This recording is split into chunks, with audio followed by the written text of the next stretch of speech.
This patch of tropical forest protects one of the most endangered ecosystems on our planet. It could have been cleared for palm oil. Instead, huge multinational corporations have paid to safeguard it. It's called Rimba Raya, and it sits on the island of Borneo in Indonesia. The land traps and stores carbon dioxide, the greenhouse gas that's fueling climate change.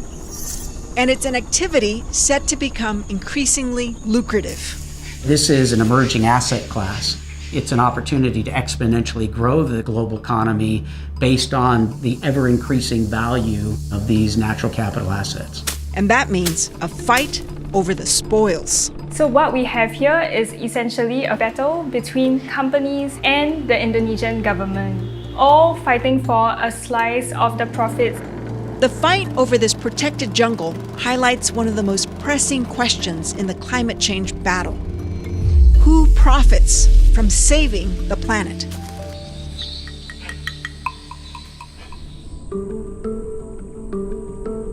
Rimba Raya is basically this stretch of forest about the size of Las Vegas that borders the Tanjung Puting National Park. And it is one of the biggest carbon offsets projects in the world. Carbon credits are designed as a way for companies and countries to compensate for the emissions they produce. This could be mandatory, as required by law, or to meet the voluntary climate goals of corporations. Take Volkswagen, for example. Part of its sustainability campaign is to be carbon neutral by 2050. But that's not so easy, given that the carmaker emits almost 6 million tons of greenhouse gases a year to produce its cars.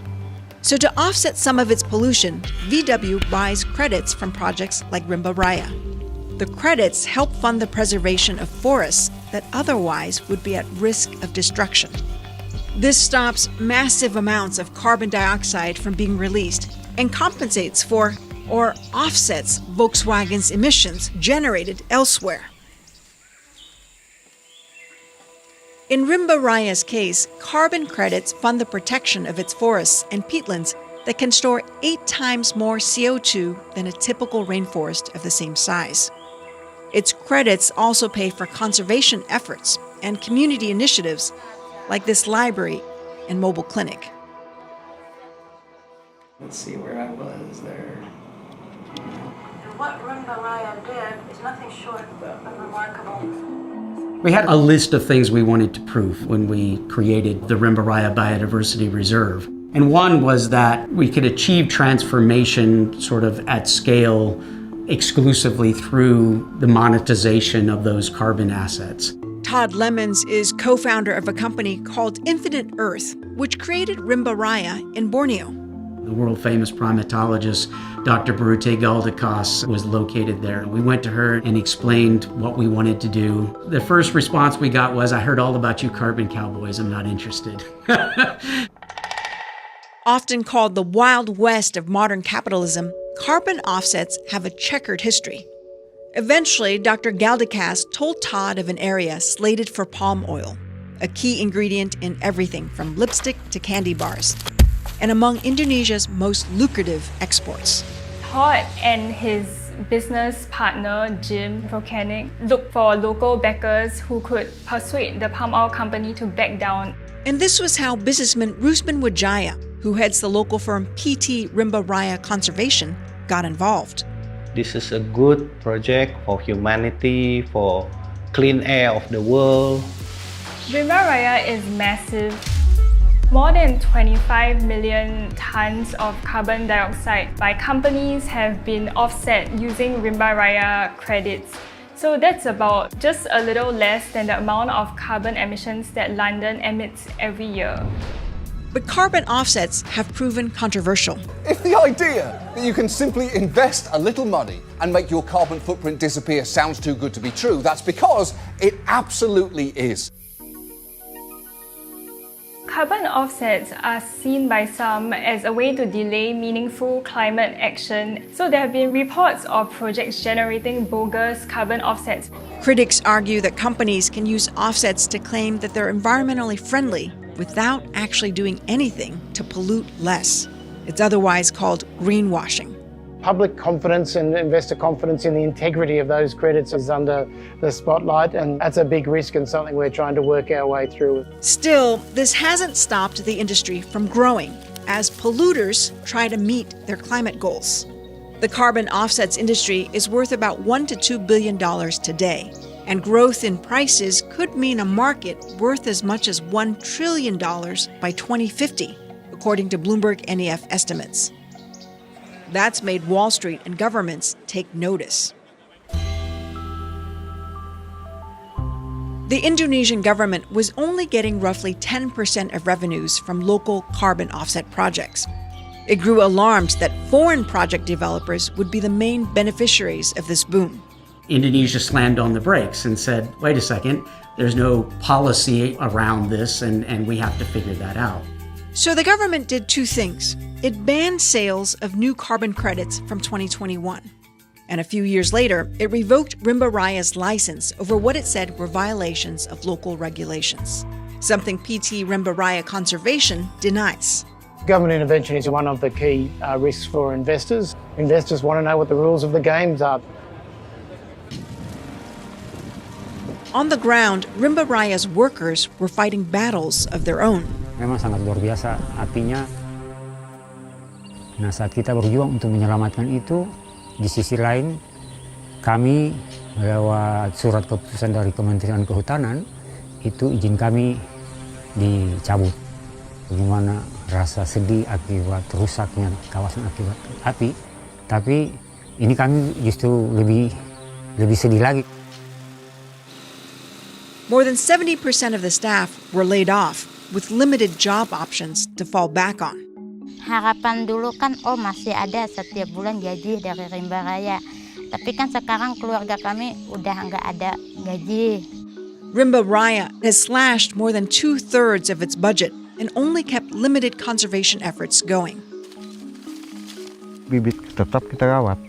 Dalam 1 bulan itu 2 kali kita tetap kita rawat. Karena bibit itu sudah sayang kan. Indonesia has one of the world's largest rainforests and is already home to some of the biggest carbon offset projects. It's seen as having vast, untapped potential to generate billions of dollars in the sector. Developers of projects like Rimba Raya want to exploit that, and so too does Indonesian President Prabowo Subianto. We are considered the lungs of the earth. Indonesia is open to optimize the prospects of 557 million tons of Indonesia's carbon credit. I think they're leery of foreigners dictating to them what they do with their natural capital assets. Due to the disputes, the villagers nearby have become more and more aware of how lucrative carbon markets are, and increasingly they do want more benefits from it.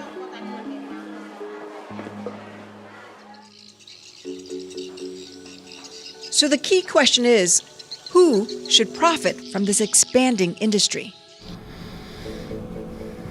Everyone should profit from offsets. And that's the delicate balance, right? We still need a lot of fund to develop things inside the Rimba Raya. We have to have a source of revenue so that we can develop the villages to be sustainable, give a better healthcare, education, revenue for the people. And while that's being worked out, what's at stake? Without people to do fire patrols and forest patrols, you do have illegal loggers that are coming back to the zone. So the worst case scenario for Rimba Raya would be that the government still doesn't reach any clarity on carbon regulation. And if that happens, there'll be a point where we just don't have the bandwidth to continue the work in Rimba Raya. Saya 100% saya sedih dan saya tidak bisa bikin apa-apa. For Indonesia, the future of Rimba Raya and the development of the voluntary carbon markets is crucial. President Prabowo aims to use sales of credits to raise tens of billions of dollars in revenue to help meet climate commitments. Other countries with large offset potential, like Zimbabwe, Kenya, and Honduras, have similar ambitions. So how the Indonesian government looks to tap its carbon resources as a valuable commodity will be watched and possibly followed by countries in other parts of the world. There's optimism in the market after global rules were set during COP29 climate talks. But quality concerns remain. Stricter standards are being put in place to ensure offsets do what they claim to do. Because of worries about the sector's credibility, some companies, including Rimba Raya's former customers, are moving away from the use of offsets.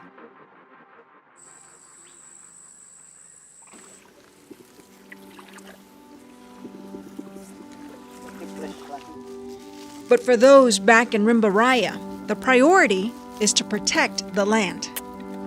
Sebenarnya untuk penyelamatan lingkungan, saya tidak ingin membanggakan diri, tapi memang itu orang-orang yang terpanggil. Kalau saya kemarin mau lamar lagi ke sawit, tapi masih berpikir, oh kalau saya ke sawit lagi sama aja kayak dulu gitu, nggak ada akan perubahan gitu.